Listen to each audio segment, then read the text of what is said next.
fourth grade, we are going to talk a little bit more about realistic fiction. So, we have already talked about realistic fiction way back when in Unit 1, but we are going to start some new stories. So, I thought that I'd give you guys a little bit of a refresher on realistic fiction. So, our new novel that we're going to start tomorrow is realistic fiction, as well as our new story for when we come back from Thanksgiving. So, what is realistic fiction? So, it's real, but it's also fake. So, how does that work? Realistic fiction is a story that is made up, which means fiction, but it's something that could happen in real life. So, all of the things that happen in that story could happen to you or me in everyday life. So, what makes realistic fiction?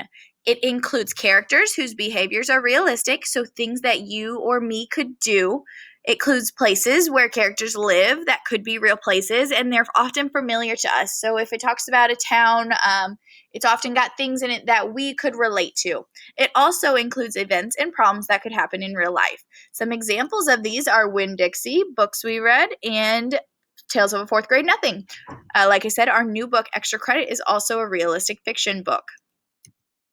So there are some characteristics of realistic fiction that we are going to go through. The first one is characters. So they are human, they are believable, they behave and use dialogue. Dialogue means the way that they talk back and forth to each other that makes them seem real. So they're not talking dragons, they're not talking plates or things like that.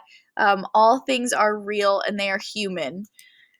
The setting, which is where it takes place, is realistic and believable. May be a real or made up place, but it seems familiar to us, which means that we're not having this in a galaxy far, far away, a made up planet. So it's a place that is believable. Also, the events are believable, so things that could happen to you. It's usually centered on the main characters trying to find a solution to the problem.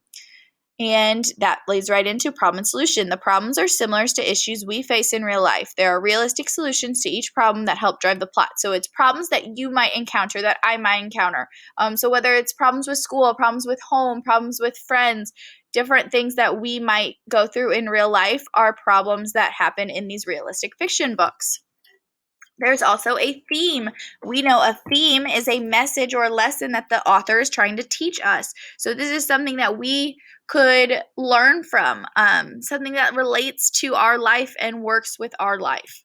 Oftentimes, in a realistic fiction book, there is a storyline and a plot. A plot is just what is going on in the story. So you start with background knowledge, so you get to know your characters and learn about the setting.